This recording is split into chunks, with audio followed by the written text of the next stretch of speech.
Hai semuanya, gimana kabar kalian? Semoga selalu dalam keadaan baik. Jadi welcome back di segmen analisa pagi. Seperti biasa, di video kali ini kita akan update news dan juga pergerakan dari market Bitcoin.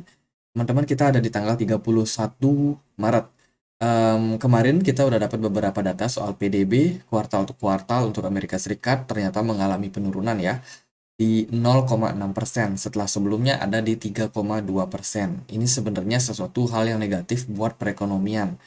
Ya, jadi ya mungkin kondisi ekonomi di sana masih masih menuju tren kemunduran di mana resesi sangat berpotensi ke depannya bisa terjadi di Amerika Serikat. Dan kalau kita lihat dari beberapa data juga, klaim pengangguran awal kemarin masih dalam posisi yang menguat, teman-teman. Berarti dari data-data ini menunjukkan ya kemunduran untuk US dollar. Dengan kata lain, US dollar ke depannya bakalan semakin tertekan lagi dari beberapa ekonomi yang memang sudah menunjukkan tren yang luar biasa menurun negatif ya. Dan juga dari beberapa isu, beberapa negara udah mau meninggalkan dolar sebagai legal tender mereka. Artinya mereka akan coba buat mengambil dedicate untuk menggunakan mata uang yang lain selain dolar. Ya mungkin ini tahap eh, penyesuaian, belum tentu mereka akan tinggalin dolar sepenuhnya dengan ekstrim. Bisa jadi mereka ya bertahap lah, bisa dibilang. Jadi itu salah satu juga yang menyebabkan dolar berpotensi untuk turun, selain juga karena memang krisis ekonomi yang sudah terjadi saat ini. Hari ini akan ada data yang cukup penting dari Indeks Manajer Pembelian atau PMI Manufacture di China. Ini sangat penting karena Cina sendiri adalah salah satu motorik untuk pergerakan market di zona Asia, teman-teman. Ini bakalan sangat penting. Ini akan berdampak sama saham di Indonesia, juga akan mungkin berdampak sama market kripto. Ya, meskipun market kripto mungkin masih didominasi oleh Amerika Serikat, tapi ini mungkin dalam fase transisi, teman-teman. Kita akan lihat seperti apa ke depannya. Terus ada data PDB untuk Inggris juga hari ini juga mungkin bisa menimbulkan market yang volatile, terutama dari market forex antara pound sterling dan juga US dollar. Jadi siap-siap aja buat teman-teman. Akan ada data CPI juga untuk Uni Eropa. Ini juga masih penting untuk kita lihat seperti apa inflasi dia di zona Eropa, teman-teman. Jadi dari data-data ini sepertinya hari ini bakalan cukup cukup penting ya. Terus di Amerika Serikat akan ada data PCE juga year on year dan juga month on month. Kalau kita lihat dari datanya ya rata-rata forecastnya masih tetap stabil. Tapi apakah masih masih bisa relevan? Kita akan lihat seperti apa actualnya hari ini. Jadi itulah sentimen-sentimen penting untuk hari ini, teman-teman. Jadi market mungkin akan sangat volatile di penutupan weekly ke depan. So, ya kita harus siap-siap lah. Dari beberapa news, ini ada news dari Financial Service GOP. Ketua Patrick McHenry menegaskan SEC Government diketuai oleh Gary Gensler akan memberikan kesaksian di depan Komite Jasa Keuangan DPR pada tanggal 18 April. Karena tuh tanggalnya. Partai Republik akan meminta pertanggungjawaban Gary Gensler atas pengabaian yang mencolok terhadap hukum, yuridis, dan juga APA. Itu mungkin bisa menimbulkan gejolak ya, Gary Gensler ini kurang disukain oleh banyak orang. Eh, ini data soal hash rate dari Bitcoin, teman-teman. Hash rate dari Bitcoin semakin lama semakin menguat ya. Chartnya teman-teman bisa lihat yang warna oranye ini. Ini adalah chart soal hash rate, di mana sebelumnya hash rate dari Bitcoin itu sempat drop. Ini ketika ketika fase bearish di FTM ya. FTM bermasalah, sorry FTM, FTX exchange itu bermasalah, dan ya itu menyebabkan hash rate dari Bitcoin cenderung turun. Disinilah kerugian banyak sekali oleh para miners. Setelah itu masih tetap berlangsung, hash rate-nya mulai naik, tapi pergerakan Bitcoin justru cenderung turun terus, teman-teman. Dan sekarang hash rate-nya udah cukup naik. Dan Bitcoin juga terindikasi sudah mencapai level bottom. Ya, kita akan lihat seperti apa ke depannya. Apakah hash rate akan terus menguat? Jika demikian, maka ya para miners yang kemarin kerugian, berita-berita kerugian para miners, harusnya sih sekarang mereka udah mendulang profit kembali karena hash rate-nya yang semakin tinggi, teman-teman. Which is good lah buat market. Ini ada pause Giant AI Experiment and OpenAI Letter. Ini ada surat ya untuk OpenAI. Jadi OpenAI diminta untuk pause dulu, untuk menghentikan dulu kegiatan ekspansi mereka. Artinya mereka sharing apa yang mereka kerjakan ke publik itu dihentikan dulu. Kenapa? Karena ini perlu dikaji. Katanya ini perlu dikaji untuk human kompetitif. Jadi jangan sampai AI lebih canggih dari manusia sehingga menyebabkan masalah baru lagi. Ya, kita kan tahu sekarang manusia di muka bumi itu di muka bumi ini tuh banyak banget. Sementara perkembangan teknologi semakin lama semakin canggih. Dan ya kemajuan teknologi yang terlalu maju, terlalu cepat itu menyebabkan banyak manusia-manusia ini tidak memiliki fungsi lagi. Artinya pekerjaan-pekerjaan semakin berkurang. Jadi ini dikhawatirkan bisa mengganggu ekosistem, tidak hanya ekonomi. Jadi kalau dari sektor ekonomi ya itu yang dilihat. Kalau teknologi makin canggih, maka akan banyak pekerjaan-pekerjaan yang mulai hilang. Sementara orang-orang masih butuh kerja. Jadi ini sekarang perlu untuk diseimbangkan. Mungkin itu yang soal ekonomi, soal ekosistem, lingkungan hidup itu juga akan sangat penting juga sebagai bahan pertimbangan. Karena yang namanya teknologi ya dia akan terus improve dan bisa menggantikan fungsi dari manusia dan juga makhluk-makhluk yang lain. Ini dikhawatirkan bisa merusak. Nah, jadi sekarang OpenAI di push dulu, di pause dulu. Jadi ya itulah teman-teman. Dari berita yang lain, nah ini ya Saudi Arabia sudah step join with China. Ia akan mencoba untuk menggantikan dominasi daripada US dollar. Sekarang negara-negara Asia udah mulai aware nih. Wah, kita harus lepas dari dolar. Gimana caranya supaya kita tidak didikte apa-apa harus menunggu kebijakan dari The Fed.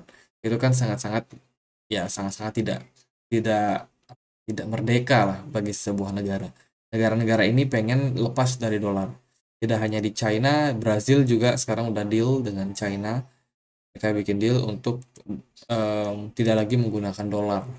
Kedepannya transaksi di Cina dengan Brazil dan juga Cina dengan Arab itu udah mulai boleh pakai mata uang masing-masing.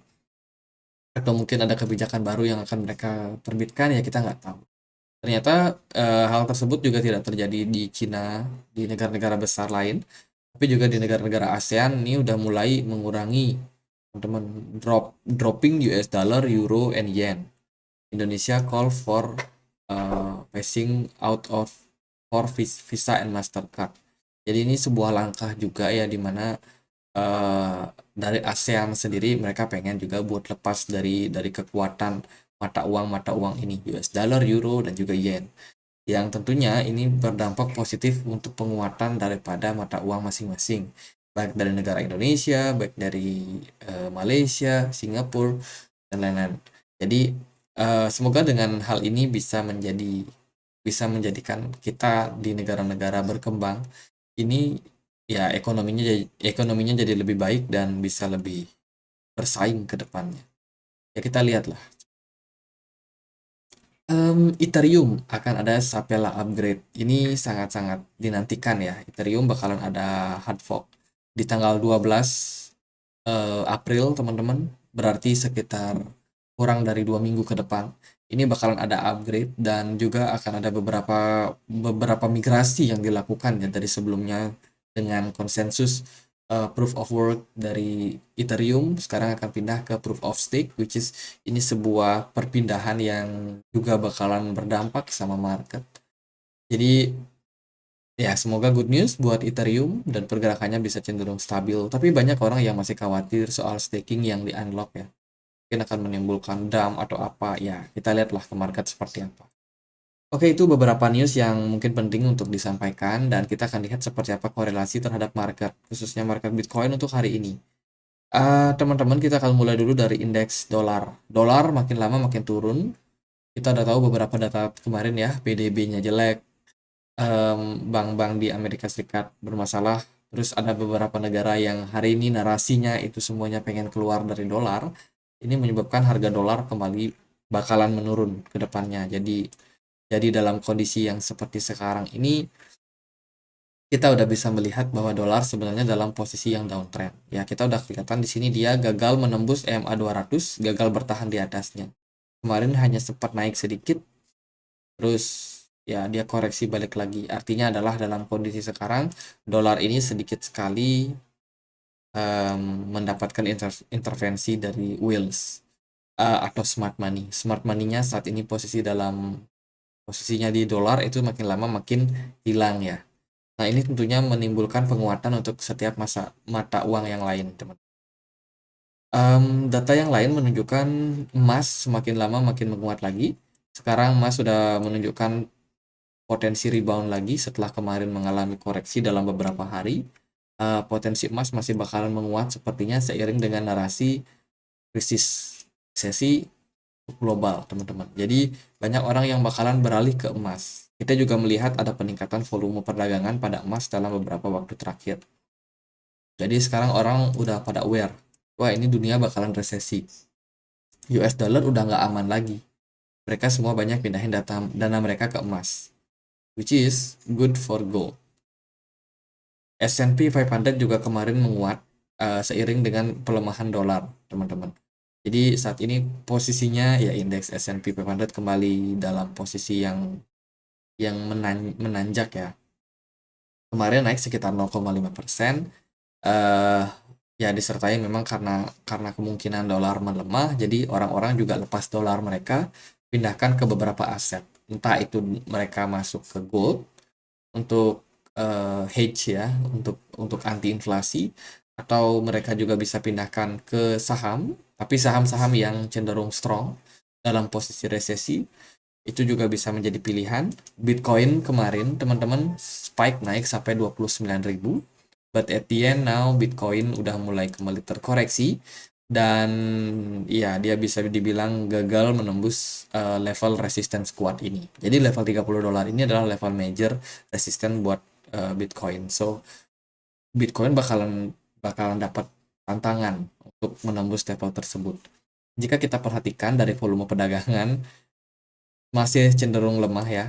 Perdagangan Bitcoin justru semakin lama makin turun. Jadi kita udah bahas dalam beberapa waktu, memang volume perdagangan Bitcoin belakangan ini agak turun, teman-teman. Dilihat juga dari beberapa exchange seperti Binance itu jauh banget mengalami penurunan volume, sementara dari Coinbase masih cenderung baik. Jadi untuk chart saat ini ya masih didominasi oleh market Amerika dari exchange Coinbase yang sangat banyak memperdagangkan Bitcoin. Teman-teman harus hati-hati sih dalam kondisi ini ya, meskipun Bitcoin naik, spike, kalau volumenya turun kayak gini, bisa jadi indikasinya Bitcoin nggak bakalan kuat buat naik lagi. Jadi sekarang market udah pada tahu, market udah tahu ya, kalau kondisinya sekarang seperti itu. Kemarin Bitcoin spike, sekarang udah koreksi lagi teman-teman, masuk ke 28.000 lagi. Semoga Bitcoin masih bisa koreksi ya, koreksi agak dalam. Kalau kita lihat dari time frame 4 jam, progres pergerakan smart money-nya masih cenderung mengalami penurunan overall. Kalau kita lihat sih kemarin memang sempat naik, tapi naiknya pun juga ternyata sementara. Ya kita lihatlah hari ini apakah Bitcoin bakalan kembali menguat lagi, mungkin dia mau nakal lagi ngetes level 30.000 atau justru dia malah terkoreksi agak dalam. Sementara itu, kita pakai perbandingan lain dengan indikator RSI, posisi divergence masih terbentuk, teman-teman. Ini salah satu indikasi juga ya karena market bakalan terkoreksi ke depannya. Cuman masalahnya adalah apakah dia langsung koreksi atau justru masih bisa spike naik. Itu yang kita nggak tahu pasti. Jadi kalau dari indikator sih menunjukkan ya dia bakalan turun. Cuman turunnya kapan, sampai mana, kita butuh lihat konfirmasi di candlestick sih. Sementara kalau kita lihat dari progresnya saat ini, candlestick masih sepertinya ini udah mulai ada indikasi-indikasi penurunan. Tapi meskipun penurunan tersebut ya Bitcoin nggak pernah turun lebih dalam dari 26.600 ya belakangan. Cukup cukup strong lah di level tersebut, selalu ada yang beli, teman-teman.